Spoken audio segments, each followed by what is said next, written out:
Hello everyone, my name is Arkham and welcome back to another SH MonsterArts review.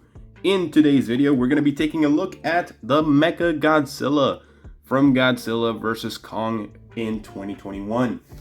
Now this guy, I got him through the wonderful website of Awesome Collector for only $99. So they do seem to still have some stock left. So if you are looking to get this guy for a reasonable price, to be honest, then get them through there. I'll put the link of their website down in the description. I'm not sponsored by them. I bought this with my own money. So yeah, I'm excited for this guy. I finally have a Kong, and I have the Kong exclusive. I'm getting the 2024 Kong and Godzilla within the next week or so. So I'm going to be making videos on those as well. So I wanted to get this guy just to sort of complete the trio. So without further ado, let's see what he comes with.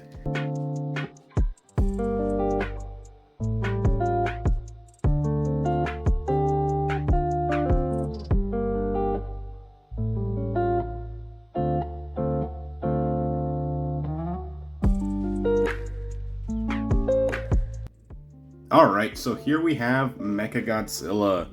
So, just sort of testing him out a little bit. He is a little stiff. He's a stiff boy. So, I'm gonna try to do my best to not break him. Okay, so, first of all, going over the aesthetic of this figure, I think he looks great. It's definitely a pure gunmetal type of color, very mecha-esque, which is really nice. The one unfortunate thing is that he is not painted pretty much at all. I think everything for this figure was just painted the gunmetal, and well, not really gunmetal, but like more of a silver metallic color, which is fine. I don't think it's an issue. But I don't know when we're gonna get another re-release of this guy that includes like the beam and also other accessories for the figure. But in terms of aesthetic, I think he looks cool. He's a very busy design, so honestly, I was not expecting as much detail in this figure. I have seen reviews of him in the past, but I wanted to give my own spin and my own thoughts of him. So aesthetic, he looks cool. He looks fairly accurate to the actual movie. So I'm not mad about that at all. All right. So in terms of articulation, it's been a while since I started it, but with something I want to point out is the tail. The tail moves so smooth. That is probably the best tail I've ever felt from the SH MonsterArts line. And frankly, it's only been like around 3, considering this one, the SH MonsterArts Godzilla Ultima and the 1962 Godzilla from Godzilla vs. Kong. King Kong, not Kong. This one is the Godzilla vs. Kong. One thing is that mine definitely came with a little bit bent pieces. These are soft plastic, so I can just heat them up and then put them back in place, or just kind of mold them from time to time. So it's not an issue whatsoever for me. They're probably going to bend. They were probably going to bend either way, so I don't have much of an issue. So yeah, the tail, it's a perfect for me because it doesn't feel like it's going to snap anywhere. All the joints feel very smooth, absolutely amazing already. Now, the head, it does seem to have a section over here. It's on a ball joint for sure, so you can move them. You can move them up that far, make them look up that far, make them look down this much. That's actually very impressive. To the side that much. Actually, you can make them look that much to the side, and then this side as well. So he is using a ball joint. I don't want to break him, but you can see it's a ball joint. It's not a double ball jointed neck, which is fine in my opinion. But with the articulation that they got on the neck, pretty smooth. I'm gonna try to like fix that squeaking. You can hear it very clearly. So mine is a little squeaky. The jaw does move as well. Any jaw from the SH MonsterArts line does move fairly decent. The Godzilla Ultima needing a secondary part is fine.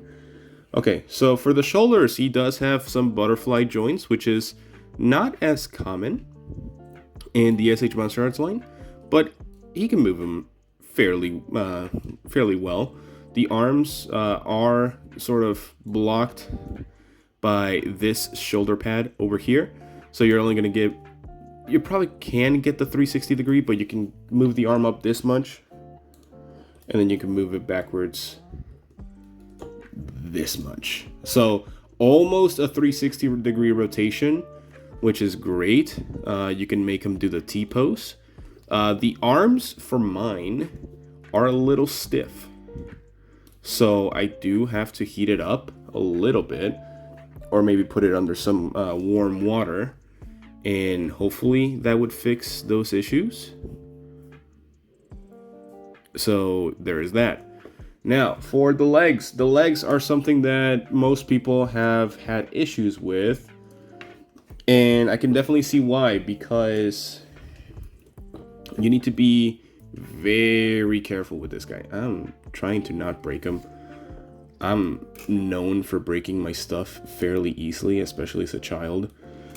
Something I didn't talk about is the elbow joints. He does have single jointed elbows, but again, mine are extremely stiff. I'm putting a lot of pressure right now, and I'm trying not to, just to not break them.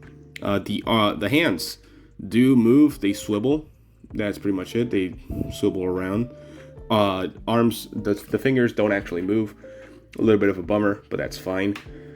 None of the spikes on the back move, which is perfectly fine. Again, the tail is beautiful. But yeah, he does have this section of the chest, a little bit of a gap on mine. I think it's a little bent. I don't know if you guys can see. There's a bit of a curve right here that probably should not be on there. So it's not connecting as well as it should. But that's fine. The legs. Something that you have to do with the legs, at least from what I've seen, is to take off these little suckers from the sections or the pegs, the tubes from here. So you gotta move them, and you'll probably get a little bit more range from them, and like going back and forth. So that's great. Going forward, you can get that much range. Going backwards, not much at all. The knees are also sort of on that this type of mechanic, I think, mechanism thing. There's the little legal stuff for the figure.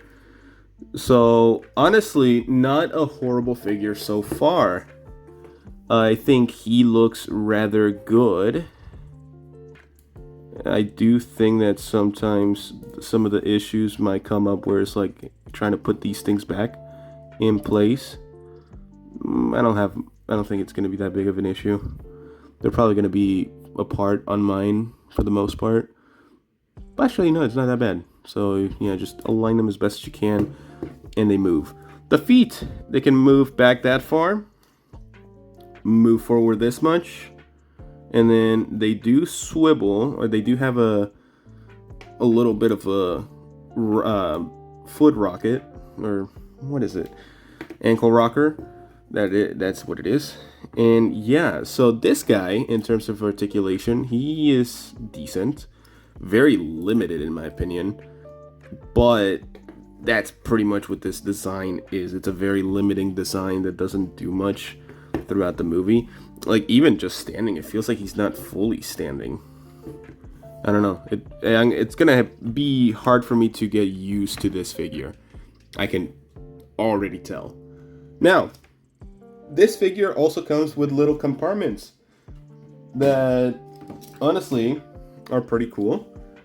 So I'm gonna put pictures of all the compartments throughout these this section, but I'm gonna try to also get them out.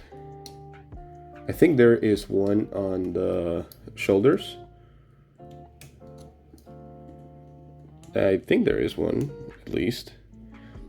I don't know. I'll try to figure out where the compartments for each section of the figure is, because throughout the movie he uses a lot of missiles against Godzilla and Kong, mainly Godzilla.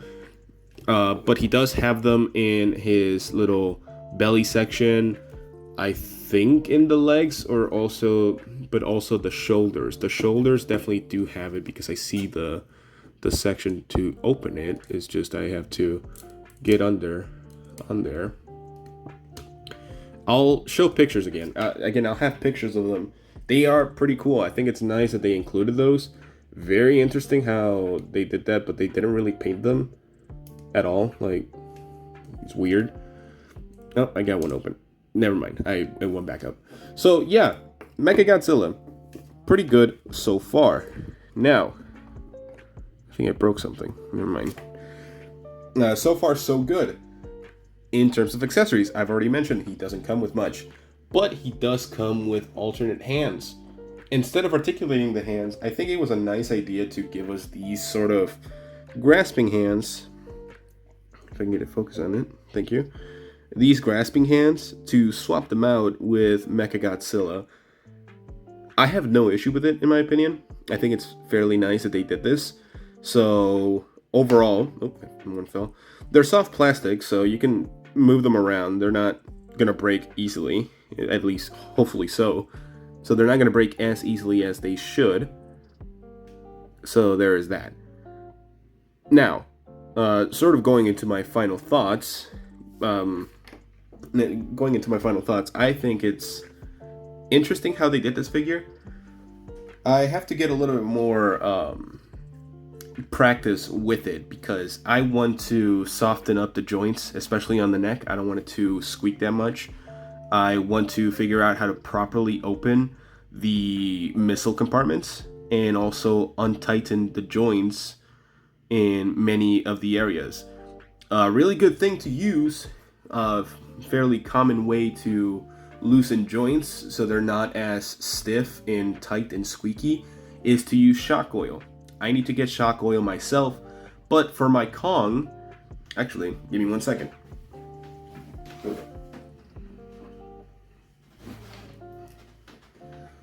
Here's my Kong figure. So, Kong, if you guys remember, was extremely squeaky around the chest area. What I did was pretty much just put a bunch of soap throughout all of the sections that were squeaky, and I was in the section that I was afraid I was going to break if I kept stressing the sections too much. But now you don't hear anything. So I just put them on a bath of pretty much warm water and also dish soap. So that's a fairly good way to do it. This one I'm sort of afraid of doing so, because I'm not sure how it will compare with pretty much every other, like the paint. I don't know how the paint will be affected by the water and the dish soap. So I'm probably gonna just use shock oil instead. Sort of a last thing before I give my basic number on this figure. I'm gonna be comparing this guy to a couple of different figures. So here is the Godzilla Ultima, how he compares in terms of stature. Kong exclusive from 2021. The 1962 Godzilla from Godzilla vs. King Kong. And that's pretty much it. So that's all how he compares to the current MonsterArts that I have. So yeah, I think I'm gonna give this guy a 7 out of 10. The main reason for it is mainly the paint job. I think they could have done a much better job with the paint. At this point, I would not be surprised if a year from now they do announce an exclusive edition MECHAGODZILLA. I'm recording this right after the announcements of the 1989 Godzilla vs. Biollante exclusive that's coming out in San Diego Comic-Con. So there's that. Granted, that guy does not come with a beam, so if this guy gets a new repaint, do not expect it to come with a beam at this point. They're not going to keep doing that for some reason. So yeah, 7 out of 10. I think it's a fairly reasonable score for this guy. He is a little bit finicky to get used to. It's going to take me a while for me to get some of the poses for this video. The tail moves beautifully. It's probably the best SH MonsterArts tail that I've had the pleasure of just holding in hand. The ball joints are pretty much perfect, pinpoint perfect.